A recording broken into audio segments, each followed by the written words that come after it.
In this video, we're going to learn how to tread water, and we're going to learn a couple easy progressions to get your students to do the same. Treading water is a skill that everyone needs to know. If you don't know how to tread water, then you are not comfortable in a pool where you cannot stand. People who are uncomfortable with treading water are uncomfortable with the most fundamental principle involved here, and that is buoyancy.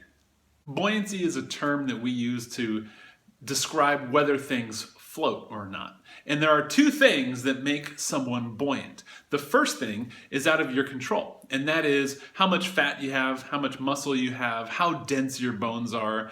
That is just how you were made up. Some people are buoyant naturally and they float naturally, and some people are not buoyant and they sink no matter what they do. The second thing that will help determine how buoyant you are is how much air you have in your lungs. Air is very buoyant and it will always want to float to the surface. So if you want to be more buoyant, all you have to do is let's take a look at an easy exercise that you can do with your students to help them understand how buoyant they are in the water. To find out how buoyant somebody is in the water, ask them to float vertically in the deep end. As they hold their breath and look forward, the surface of the water will usually be between their eyes and their mouth. And when your student needs to exchange air, have them exhale, tilt their head back, take a breath, and return to a vertical position. If you have a student who is really nervous about treading water, or you have a group of adults that want to learn how to tread water, you can always bring them next to a wall and have them practice vertically floating this way. Encourage them to stay in contact with the wall, but not necessarily use the wall to help pull them up to breathe.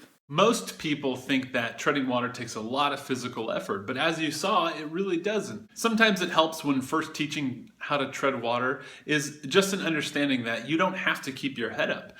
In fact, if you can be in the deep end and stay calm, it really doesn't matter if your head is above the water or not. A great place to start learning your skills of treading water is having your students float vertically in the deep end with their arms extended. Whenever they need a breath, they can push down, do a little flutter kick, take a breath, and continue to float again. And by the time your student has done 5 or 10 of these up and down movements, they will have been treading water for about 30 to 45 seconds. Now let's take a look at a couple movements that you can teach your students to use, utilizing their arms and their legs to help them tread water even better. Sculling describes an arm movement we use to tread water, where we move our arms in and outwards near our waist, changing the angles of our hands to always keep pressure on the palms. And when you perform this sculling motion in a vertical position with a light flutter kick, your student can practice treading water, keeping their head above water the entire time. Another good move that will really help your student tread water more effectively is learning the elementary backstroke. By teaching your student how to tread water using a whip kick, keeping a wide base, your student can tread water much more easily and effectively without getting tired. And eventually, you're going to want to have your student perform this whip kick without using their arm.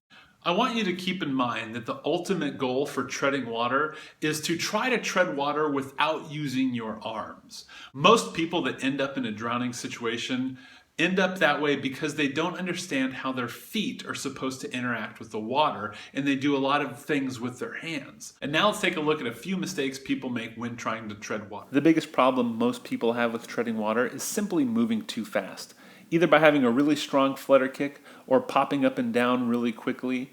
This will all make your student very tired, and it'll make treading water harder to do. And there you have it.